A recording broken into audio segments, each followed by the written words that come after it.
Assalamu alaikum. You're watching Views and News, and I'm Faisal Rehman from our Islamabad studios. Today we'll be talking about the government's economic policy.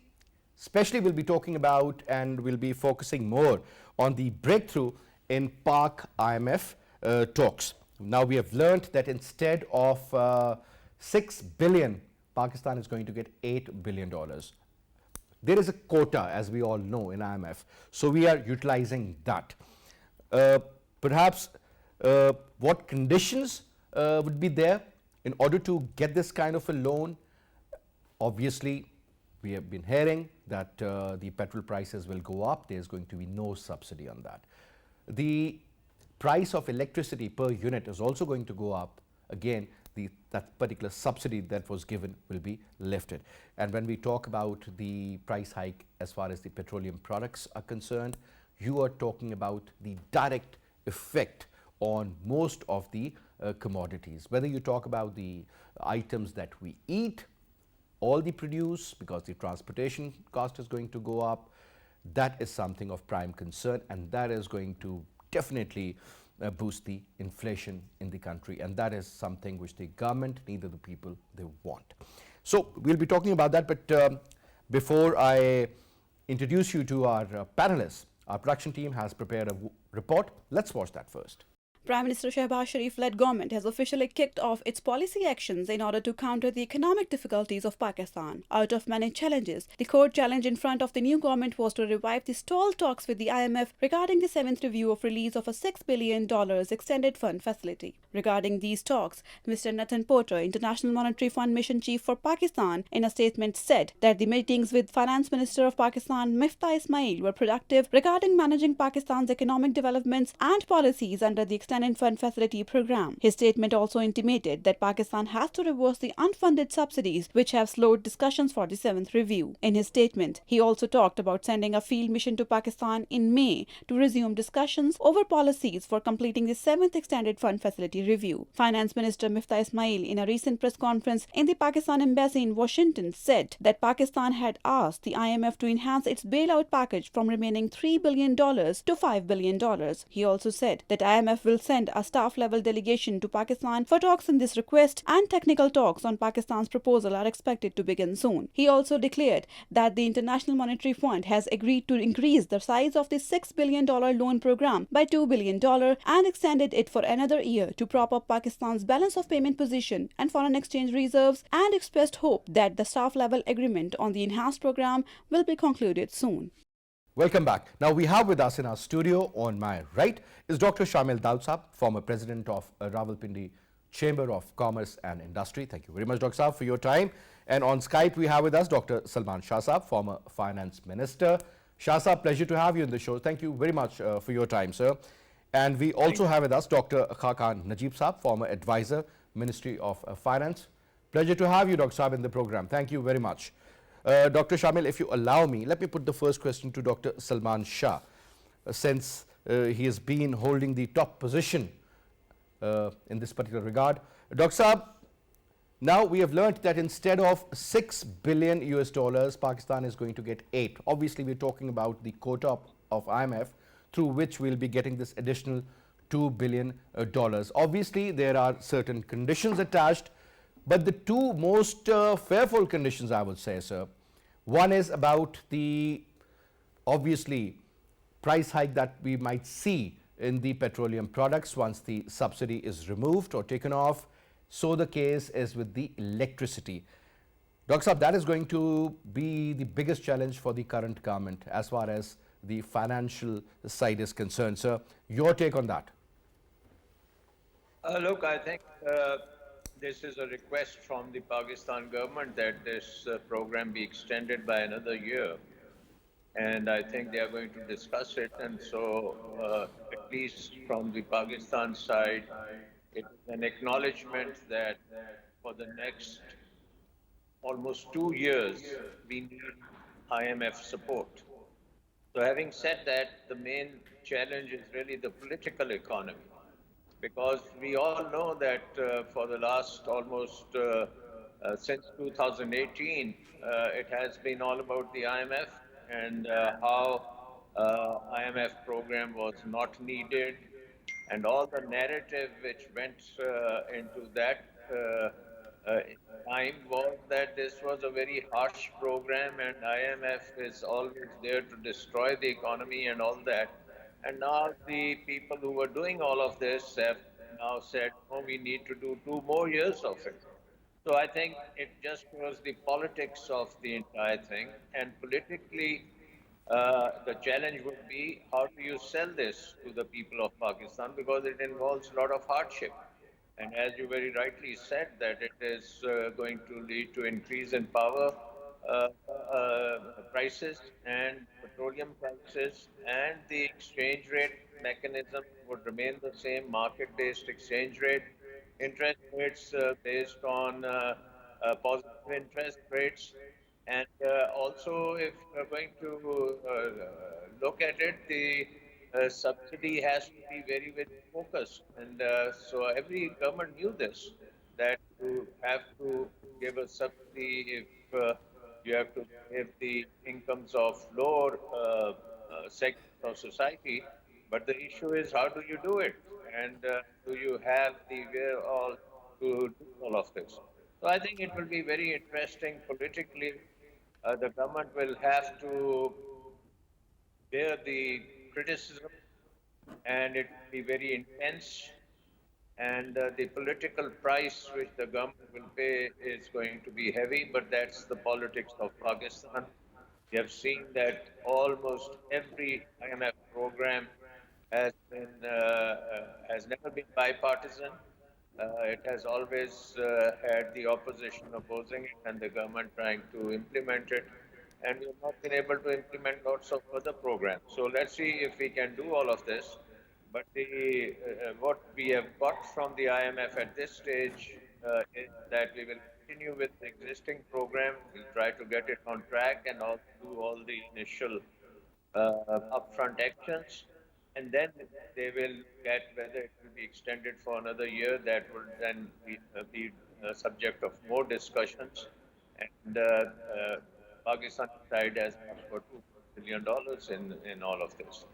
The issue really is, can Pakistan do the reforms of the economy which are needed and which changes the status quo in the country's incentive structures, in the All right. country's bureaucracy, in the way we manage things.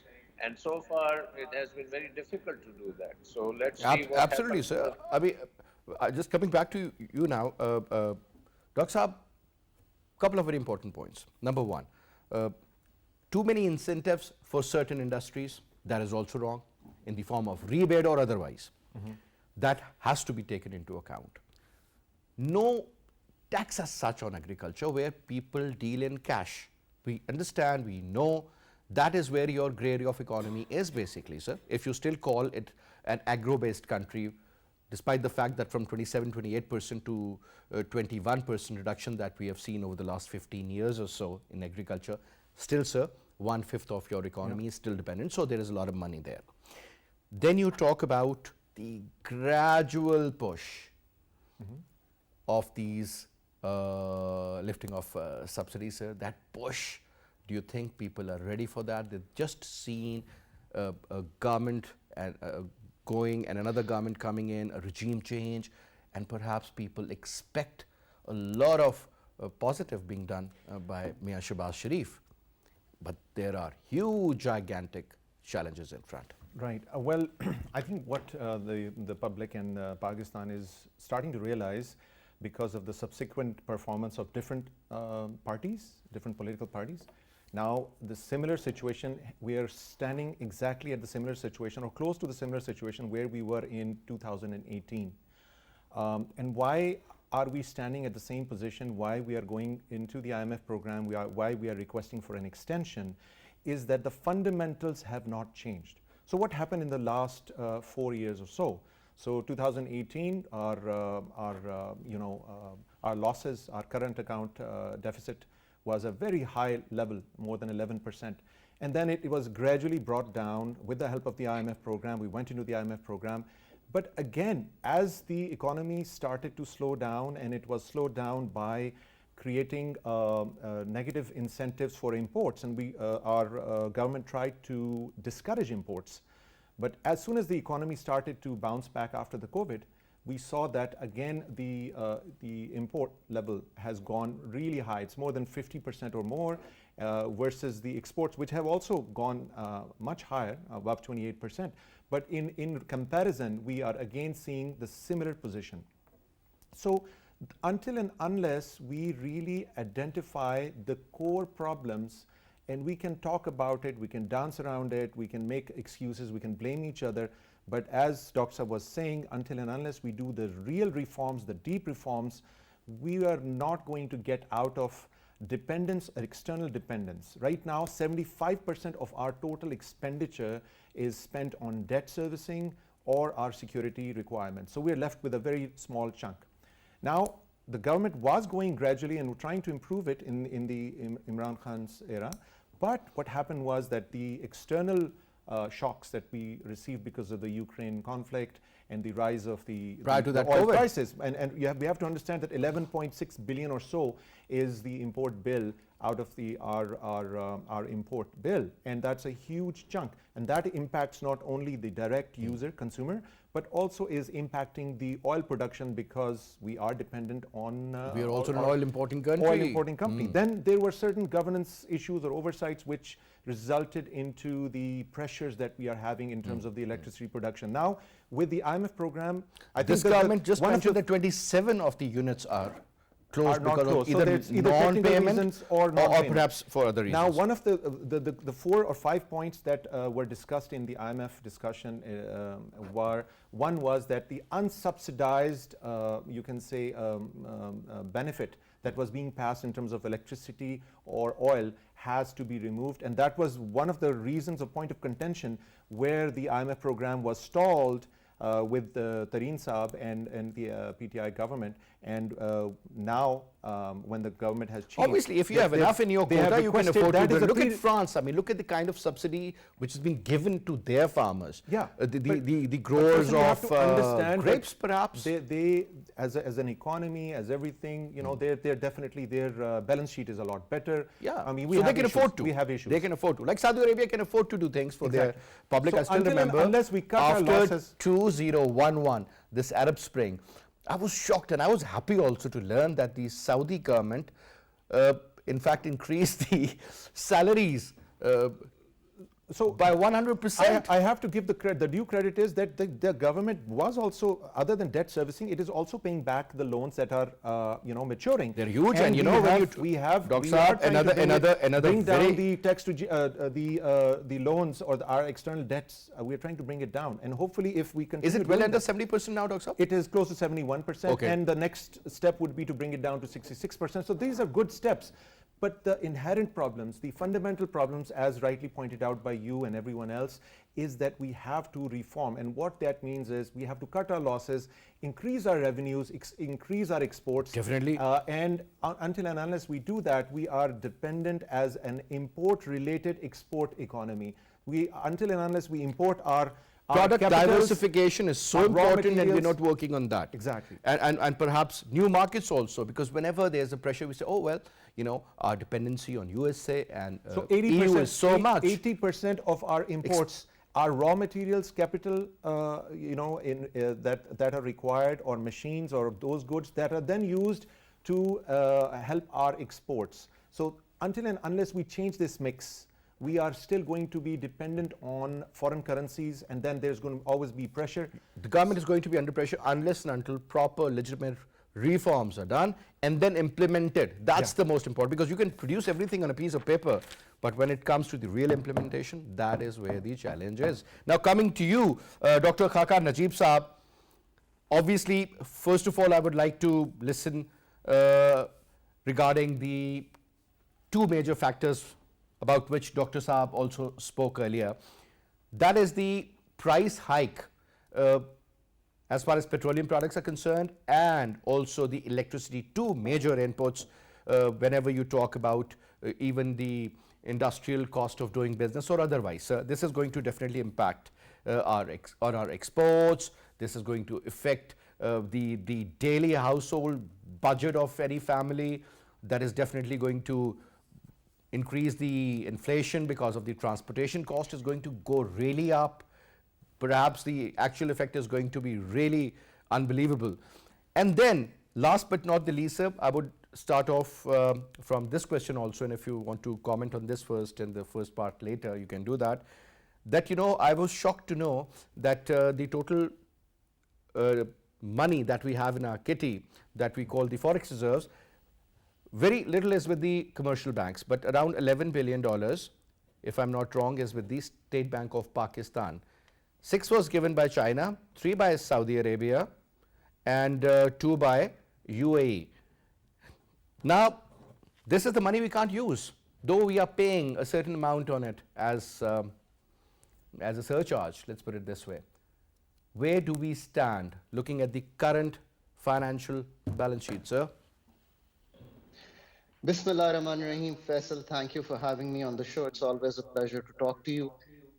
Look, what we've learned from 2018 growth episode and what we've learned from the growth episode that has just happened in 2022 is that current account deficit or overall balance of payments is now a binding constraint on Pakistan's growth model as we stand. We have been to the IMF over a dozen times, and every time we go to the IMF, it's because of a balance of payments crisis. What we have learned is that the growth model that we have is simply not working. So the fundamental shift that Pakistan needs to make is to start thinking about domestic productivity if we need to change this model. We need to also think about the inefficiencies, especially in the energy sector, where fundamental changes need to be made. We need to start thinking about the privatization of the SOEs. 85 SOEs need to be privatized yesterday. We need to think that on the agriculture productivity side, we imported $10 billion of agri and food related imports in FY21. That is all what is leading us to the crisis of balance of payments. We have had a CAD, a 13.2 billion current account deficit in the first 9 months.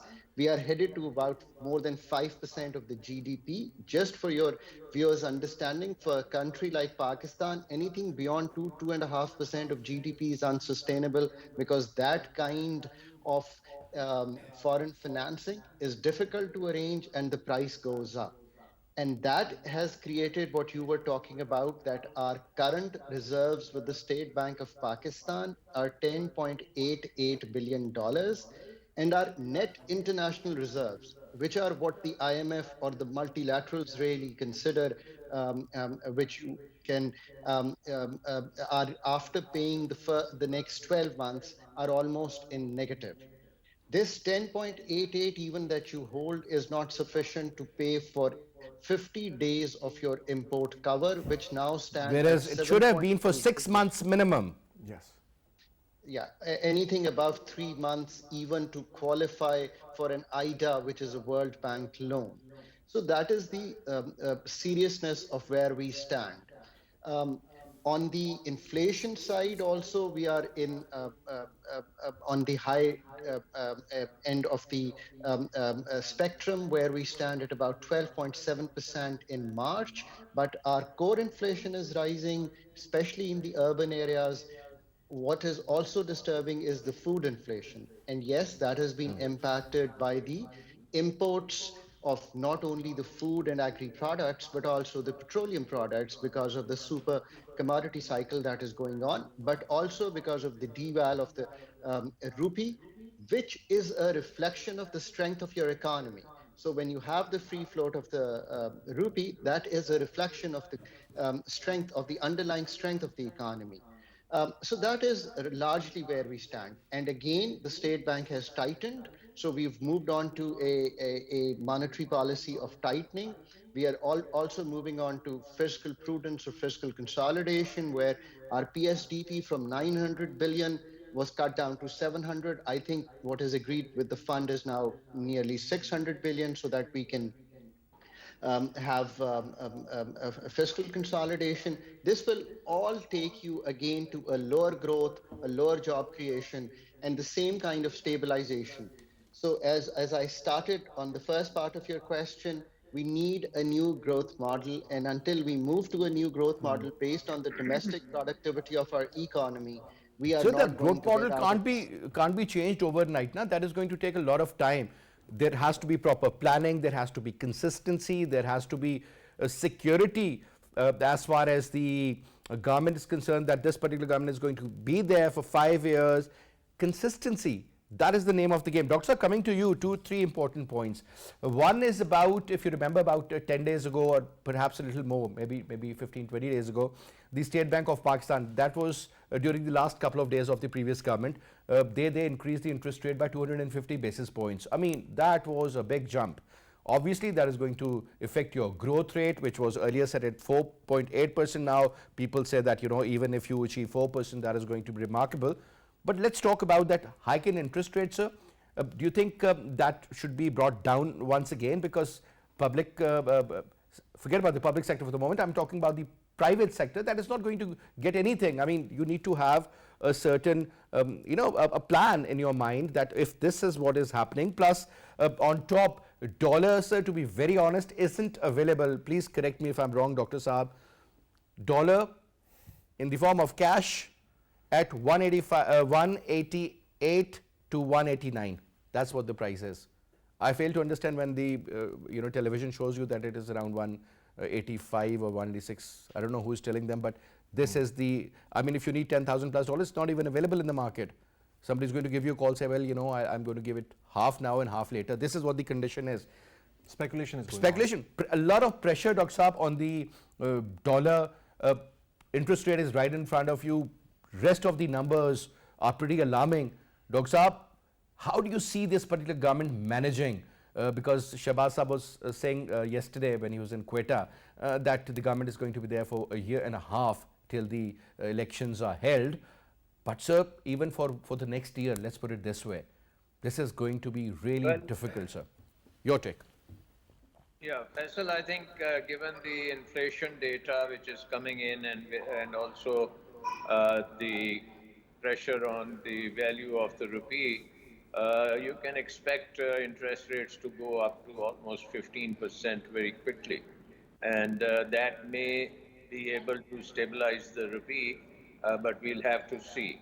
The main thing is that if you are serious about the IMF program, then you have to follow the rules-based interest rate policy, and that basically says that you have to have your interest rates positive above headline The inflation. inflation.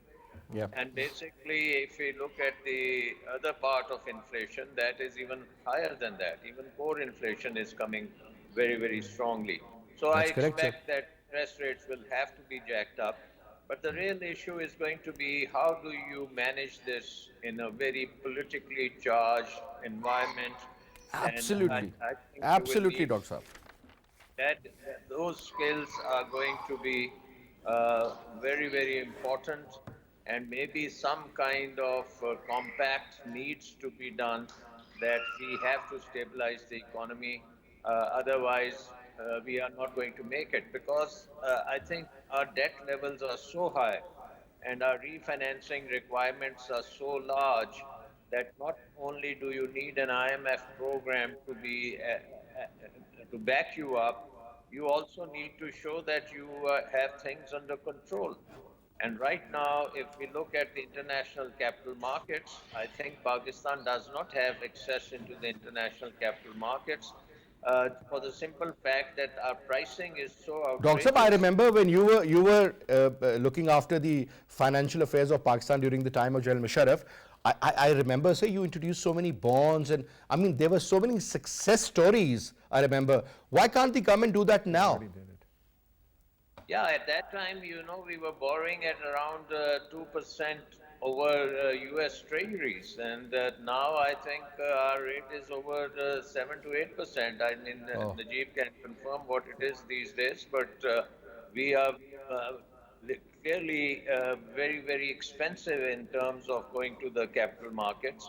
And if you look at the credit default swaps, their rates are almost approaching double-digit levels. So, I mean, our risk premium is very, very high, which basically means that our political uncertainty is also very high. It adds to it, yeah? And we need to have some kind of solution over here where we can have a kind of some compact at least on the next 1 year or 1.5 years, during which this economy is under great strains and grave danger of actually missing some payments.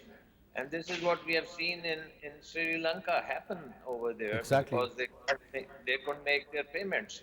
And Pakistan has a debt profile of with an average repayment period of about six to 7 years, and Yes. maybe even less, which basically means you have to refinance around 15 to 20 billion dollars every year.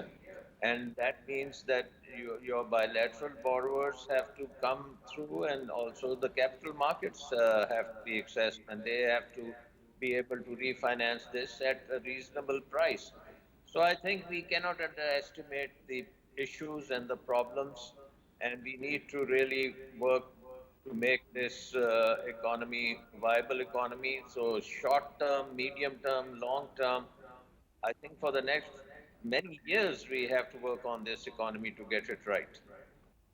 Now, Dr. Saab, one quick comment before I come back to the studio. So, if you read the history of Argentina, I mean, Argentina about 100 years ago was a very rich country, and they defaulted at the end of the day. I still remember peso went down almost 32% in one night, one day. So that is alarming. People were practically hiding their money in their pillows, under the pillows and under the mattresses. I mean, this is what the situation was like. Greece is another example, sir. Then they required the bailout package, but obviously European Union helped in everything. Sri Lanka is another example. Sir, Pakistan has never defaulted before. Though, you know, people say that we can because this is how it looks like. Again, sir, IMF has said Pakistan is not going to default. Pakistan has never defaulted before. But, sir, when you look at the figures and the numbers, I mean, they are pretty alarming, as I earlier mentioned. So many, I mean, when you do the balancing, you'll see so many digits which are so confusing also. You know, you add one on one side, I mean, there is going to be a subtraction of maybe 3 on the other. Pretty, I mean, daring steps should be taken, and perhaps they will be taken, non-political, non-popular. Obviously, the government which is currently running the show is under a lot of pressure. Dr. Saab, do you think if the same situation continues, things would be really difficult, and people who recently have seen what happened in Sri Lanka, perhaps, you know, when you look at the social media, a lot of people say, oh, Pakistan might end up in a similar situation where you might not be able to pay for your import bill of oil or the food you import, perhaps, sir, God forbidden. Well, I think we have to think of this thing in a slightly different manner, because normally I think we have been looking at the twin deficits as the root problem. And now I think we have to look at it that we are in two traps. One is the debt trap and the other is the productivity trap. And both of them are some things which you can't get rid of overnight. So you have to make sure that on the debt side you can maintain the repayments and rolling over and rescheduling or whatnot, while the economy is stabilized and it can grow out of the debt trap. And to grow out of the debt trap, you have to fix the productivity trap. So if the productivity is not there, then you can't get out of the debt trap. So this is a much more complicated problem than just a matter of simple deficits of the current account and the fiscal side. So I think this needs a lot of handling, management, politically and economically, and also administratively, because most of our problems, I think, when we'll start digging into this, will come from the administrative side of the economy, where the bureaucracy and the institutions of the economy are not performing, and you don't have the capacity to be able to do all of these things. It's very easy to say that, okay, agriculture productivity has to be increased, but when you look at the agriculture productivity, you see there is a total institutional failure over there, right from our research institutions to the universities to the extension systems to the irrigation So we systems to don't the. create any knowledge, unfortunately. We're just following the volumes of what has been written in USA and UK, and perhaps we try to apply that. But Dr. Saab, if you allow me, sir, Yeah. privatization, sir. We have a ministry now, and privatization has always We've been always something. had a ministry. Yes, we have already said one. Yeah. But the thing is that these are the missed opportunities. Or as- let me rephrase Yeah. it. Private-public partnership also along with it. Look, we have to understand, first of all, there are some short-term, as Khaqan Sahab was saying, as Dr. Sahab was saying, short-term, we could have reduced our losses. We could have cut our losses. And we were hoping that privatization as well as closing the state-owned enterprises, as Khaqan Sahab pointed out, because they are eating away a large chunk of your economy. Right? We are seeing either circular debts, we are underperforming state-owned enterprises. They have to be shut down.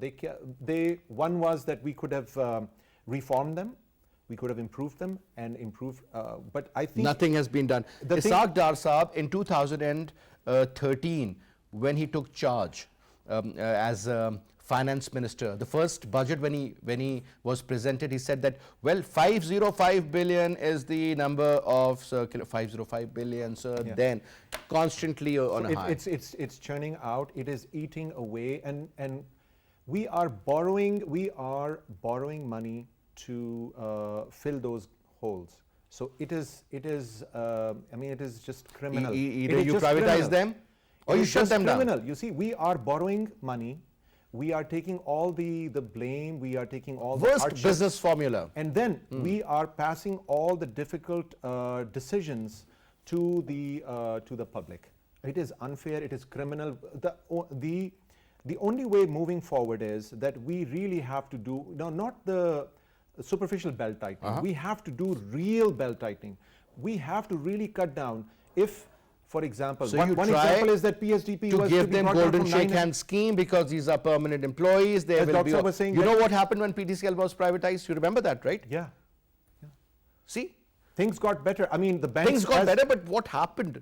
It was a decision which wasn't politically correct. People were saying that. Faisal, the I point is- remember the Mr. point is- Awais Laghari was the point the is minister that a of strong prime minister, a telecommunication. strong politically charged prime minister like Imran Khan was not able to sell to the masses difficult decisions. And then in the last period of his, before he was voted out, he made such decisions which are now being reversed or are being asked to be subsidy reversed. on fuel. So that is the level of political, you can say, boldness that is required to take those decisions. We cannot bluff our people anymore. Our people need to understand what the ground realities are. Till we really fix this, Sir, a we poor man who is administrative- getting about 15,000 rupees a month as salary. No, I'm not saying that. I mean, let do me you think he's explain. going to buy the story Let that, me explain. technically this Let is the me problem? explain. As Dr. Salman was saying, administrative decisions means that you have to cut down those responsibilities, those segments of the public sector that are eating away, other than the state-owned enterprises, that are eating away, and take out the fiscal space from that, then reutilize that for the subsidy that requires to be passed, targeted subsidy to our poor. And here, this is what we are doing. Right now, how are we Well, the going to government pass- has agreed they'll continue with So that. we need to really shut down. It's being a medical I mean, doctor. BISP if I'm losing program- money, if I'm losing blood, right? If I'm losing blood, just like you're losing money, your body automatically shuts down all other organs, and it saves the brain and the heart, right? It's going to shut down the peripheries, so the blood will stop pooling, going to your peripheries or your other organs, and it will start shifting it to the absolutely required organs for survival. This is the situation we are at. We are not close to Sri Lanka, but if we don't take if we don't pull up our socks, not even far away. we're not far away. But if you look at the list of the possible default, the countries that can default, we are still, luckily there are a few countries in between, but we are on that list.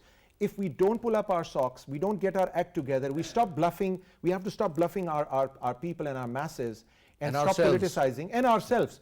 And we cannot live on this lavish lifestyle on borrowed money. We just have been living on lavish in the lifestyle month of on March, borrowed money. interesting figures were there that $500 million lesser imports were recorded. By in the way, month I was of just looking March. at some figures. Our import bill for the fuel was 90% year-on-year increased as of today. Why is it going up? Is it only for productivity? Is it consumption? Where is it going? So these are the sorts of decisions that we really need to look at. And Is it being smuggled to Afghanistan? No. I don't know Wheat about is that. going I there. can't make any. Dollar is going there. Yeah, that definitely that could be. Although the other way around, I think it gets smuggled across the border to Pakistan on the Iranian side, but from into Pakistan. But having said that, we need to really look at where our money is going. So until and unless we start really conserving ourselves, meanwhile increasing our productivity, as Salman Sahab was saying, our productivity needs to go up. We need to focus on our revenue. We need to focus on our exports, but objectively, not politically, that we just say something and we just put it on our budget. But we really need to go down to the nuts and bolts, and we need to follow it quarterly and really get the results. We're out of time. We're out of time. Pretty interesting. Now, Dr. Najeeb Saab, 2-3 important points. The government properties, for example, the kind of lands they have. For example, Army has got about 500 acres of land in Islamabad. Whereas if you compare, Pentagon is on an area of around 50 acres. So the case is with Navy. If you remember, there was this naval facility in Islamabad that turned out to be for luxury purposes rather than for the originally or for the original idea that was conceived way back. What I'm saying is then the Air Force has it. These are the military services basically. Other than that, sir, there is a lot of land available, commercial land as well as land in millions of acres. Railway has it. Steel mill for that matter, sir. It's a city, Dr. Saab, the steel mill, which is providing you nothing, rather is taking a big chunk of money Faisal, out of the national kitty. But what I'm saying is, Dr. Saab, can we have a plan that let's involve a couple of huge,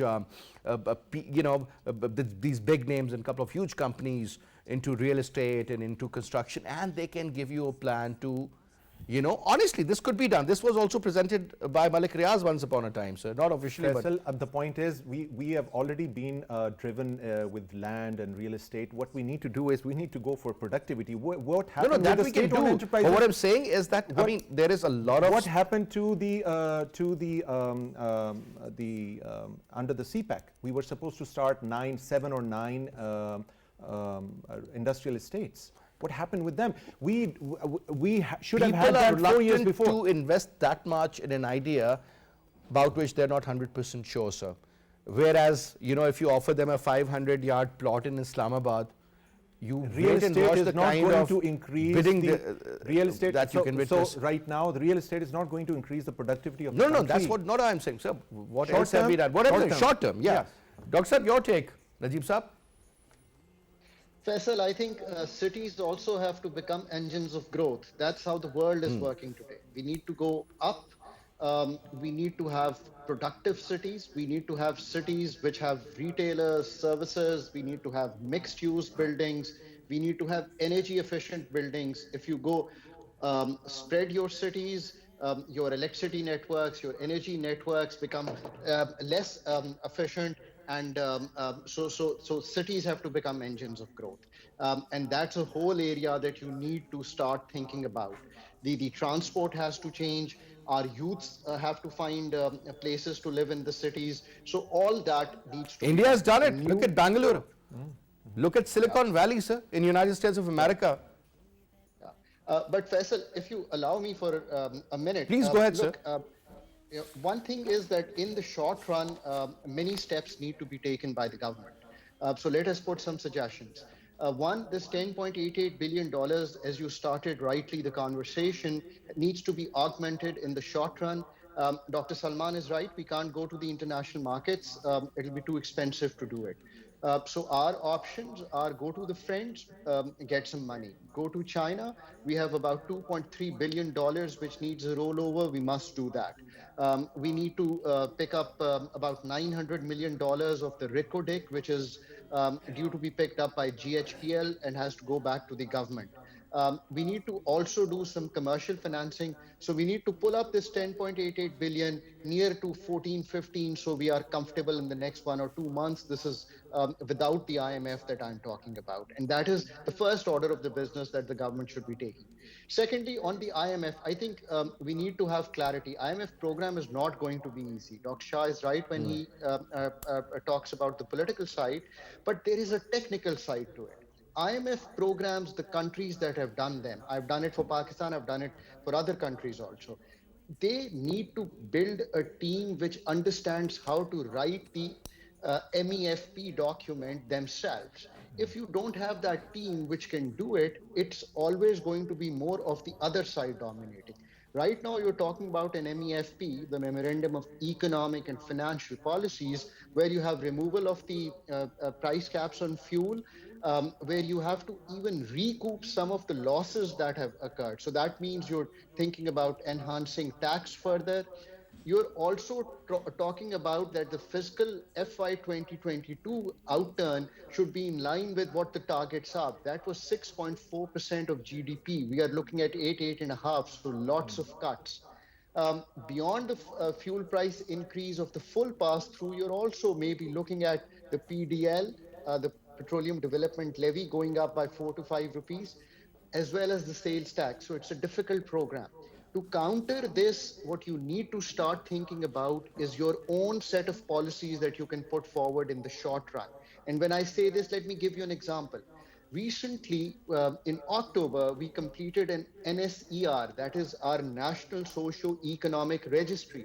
It has a data of 33 million people. We similarly have a data with the excise and taxation, which is of people who drive the motorbikes and the three-wheelers. We should triangulate this data and move to an automatic targeted subsidy. If you go to the fund with this kind of thing, then is a sure win-win, not to get the fund as well, but also be able to tackle the direct subsidy that you're talking about. Similarly, you have that data on the electricity as well. Similarly, you have that data on the food as well. So use the income support program data that you have of 33 million households. That's 15 crores of Pakistanis. That's a lot of people. So do that in the short run. Then only go to the fund and negotiate on better terms. Right now, we stand that the seventh review was in doldrums. You have said that you will review and do the necessary changes that the fund had asked, but now is the time to do your own homework instead of just saying that we are going to have a 8 to 9% fiscal deficit and we cut. But these are the innovative steps that we must be looking forward to so that we can really negotiate a program for the Pakistanis and get us out of this short-term difficulties that the country is facing on the balance of payments. All right, sir. Dr. Khaqan, Najeeb, thank you very much for your participation. Dr. Salman Shah Saab, was a pleasure having you, sir. Thank you so much for your time as well. And Dr. Shimail Daud Saab, thank you so much for your participation in our program and for your presence, sir. And that's all we have for this hour. I'll see you inshallah tomorrow at 8:05 p.m. Till then, you take good care.